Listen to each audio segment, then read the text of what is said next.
Hey guys, what is up? This is Friendly Neighbor Goose here, and I'm gonna do a video talking about game design in Shovel Knight. Actually, let me... whatever. So, I'm gonna go through the first couple levels and just point out really solid points of game design. This was something that I was talking with some people on Twitter about, and I think it's a really cool thing, and probably a really underrated part of this game. So, we're starting from the beginning because this is where the majority of the tutorialization happens. Now, this game has a completely textless tutorial. Obviously, when you like get a sub-weapon or whatever, it tells you what it does briefly, but it's not really a tutorial. Like, the tutorial is actually done entirely through actions and understanding rather than text, which I think is a really, again, underrated aspect of game design. It's a thing that AAA games really need to actually get with the program about. So, you're a dude, you have a shovel, you can jump, you can shovel, you can do this, and the first thing that you get to is this pile. I mean, obviously this enemy is a little bit later, but you get to this pile, right? And you're like, what the heck? This looks different. What do I do? Jump on it? No, can't jump on it. Try my other one button? Oh man! Stuff comes out of it.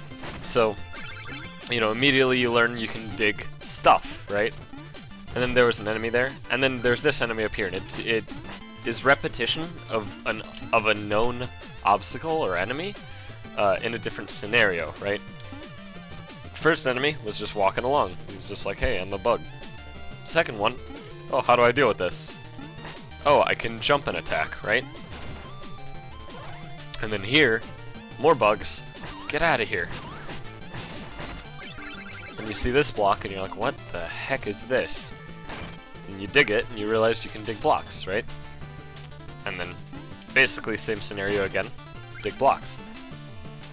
And then you move past. You probably don't know how to pogo yet, and then here it forces you to dig blocks. So if you didn't actually do anything with those, you have to do it with this anyway. And then here you're like, oh man, let's dig blocks. What? What do I do, right? And then you're hitting buttons, and then you accidentally hit down, and you're like, oh, cool, I can pogo, right?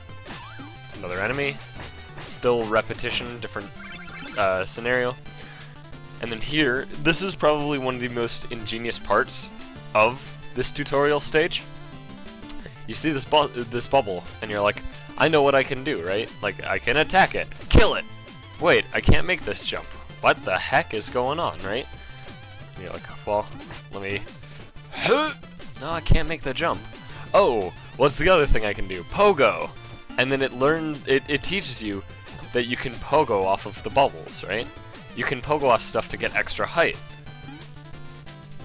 And that comes into play later. Here's a checkpoint, you walk by it, you can't actually do anything to it. Yet, because it's guarded.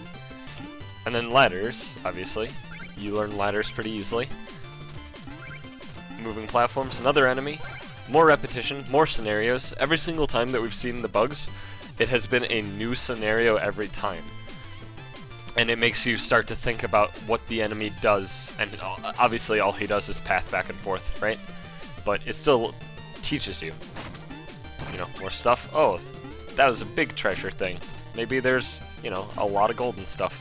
And then here, the previous screen taught us about moving platforms, while this screen teaches us about moving platforms over spikes, right? So now it's a bit more treacherous. We you know, scaled up a little bit.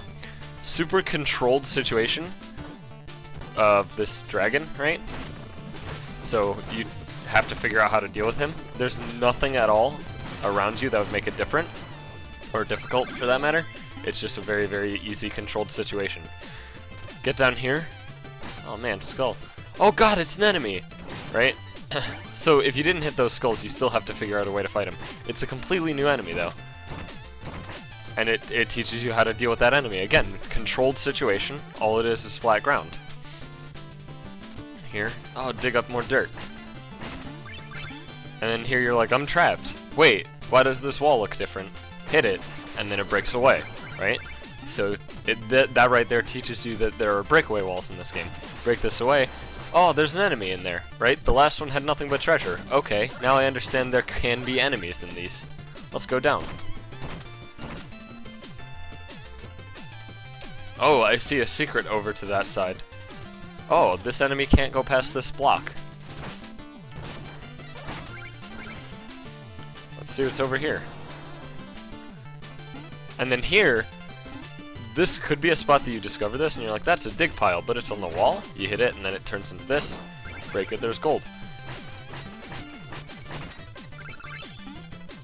Music note? What does that do? I don't know. But then, you know, it introduces you to an item. Even though you're not doing anything with it now, you're gonna learn about it and eventually deal with it. So if you didn't find out about the dig piles here, you're like, you know, you're like, oh man, break these. What? Right? Very easily you accidentally break that, right? And here you're like, wait a second, I want that treasure. Oh, I can pogo on enemies to get higher up. That makes a lot of sense. More secrets. Get down here, and this is what introduces you to these platters, I guess you could call them. So you're like, what's this? Dig it? Food in there heals you. Interesting, right? Again, controlled situation. And then here, this is the part that's super ingenious, right? So the last time that we saw bubbles, we had to use them to get higher up. But there was no way to die, right? Now, there's a way to actually die. You can fall into that pit and die. We have a checkpoint here, so it's like no risk if we mess it up. But now we understand that, you know, what to do with this bubble from a controlled situation where we had no risk of dying, right? There was no penalty for messing up the controlled situation previously, but now there is, right? That's the really, really smart part about the bubbles. Here we're like, oh, there's another secret. Another dragon. They die in 2 hits. Let's go check out this secret. And more bubbles. If we do good, check out this secret, then yeah, more bubbles, right? And now we're like, wait, oh, they keep spawning, in case you didn't already know that.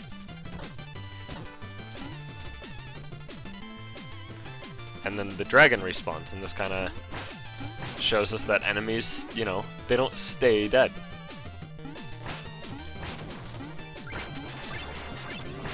Another enemy in one of these. And then here, okay, so obviously I already spoiled it. But like, you get up here and you're like, there's a treasure there, and I see a ladder. How do I get there? You go down here and you're like, oh, hit the wall, right? You don't have to like, trial and error is very clearly visible right from the get-go, right? And then you find it. Yay, gold.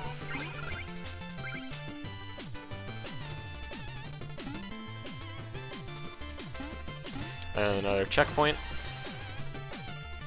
And then here, you know, again, just different scenarios with the same enemies to, you know, increase the play and make you start thinking about what the enemies do. And it even shows you a new thing that those dragons do. So now here, we recently fought one of these guys, right? But now, it's a bit more treacherous, you know? There's this pit right here. Oh no, the treasure can fall down the pit, and then it's gone forever, right? Like, it teaches you so much, this screen, right? Because you have to dig down, and then there's this guy. There's a pit there, there's a pit there. Very easy to die, if you're not careful, right? If you kill him over the pit, then some of the treasure falls into it, and you realize that, you know, the treasure can just be gone. Another enemy that we fought a couple times, but this time in a different scenario. You can just bait him off the ledge, because very basic enemy. Get up here. More secrets, and this also introduces the concept of foreground hiding, you know, the actual, like, enemies and stuff. Like, those slimes are just going down there. And this also teaches you that you can attack out of it, right? You go over here and you're like, I want to get there. And you do attacks and then you attack. Or you do pogos, and then you attack. And, you know, before you had no idea that you could cancel the pogo, right? So, it now teaches you how to cancel the pogo without you having to do trial and error garbage. And the cool thing is, these enemies aren't unfair. They would be, I mean, like, debatably unfair if you came walking, but because you're pogoing down, you're gonna bounce off of them, most likely, right? More secrets. More dig piles. Then you get up here and you're like, wait, why is there a platform over here? Let's check it out. And then there's a secret.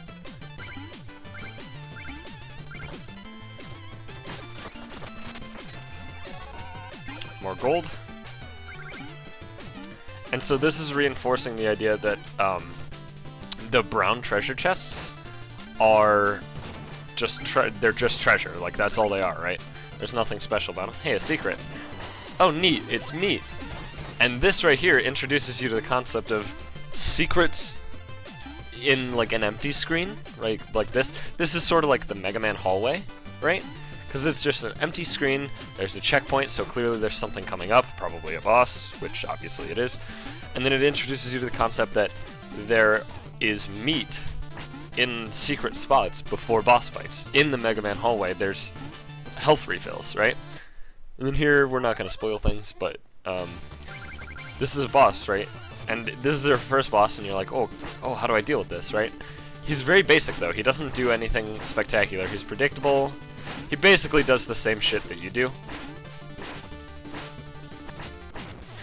And once you kill him, then it does this, and the level's over. And, like, that's the tutorial level. I saw no text the entire time, but what did I learn? I learned how to jump. I learned the ladybug enemy. I learned the dragon enemy, the skeleton enemy, the slimes. I learned that secrets look a little bit out of place. I learned you can pogo to get to higher places. I learned that there are secrets on off-screen spots that, you know, are very just open, that look like it could be to the left, you know? I learned, what else did I learn? A lot of stuff. What dig piles do. I learned that there are dig piles in walls. I learned that you have to break away, like, sand-looking blocks to get to other places. I learned you can stop pogoing by attacking. I learned that enemies can hide behind foreground objects. I learned that enemies can be inside breakaway walls. I learned that breakaway walls don't always have to be indicated by a different looking thing on the wall. Just, you know, if it's empty space and it seems like it could be a secret, it could be, so hit all the walls, right? I learned the big dragon mini-boss, and an easy way to deal with him, obviously pogoing on his head. I learned that if treasure falls below the screen, it's gone. I learned that brown chests have treasure, right? Like gold. I learned music notes exist in secrets. Don't know what they do yet, but that's obviously you learn that later. And yeah, various other things. And obviously if you die, you learn that when you die you lose gold. And yeah, so like that's what the tutorial taught me. And how much of that was text? None, right? There was no text involved in that entire level. Yeah, I learned all of that stuff about this game. And that's just like, that's what a tutorial should be, right? And then the next level, it obviously teaches me more stuff, but I think that's where I'm going to end this video. So thanks guys for watching. If you have any like comments on something I may have missed or whatever, feel free to leave that in the comment section below.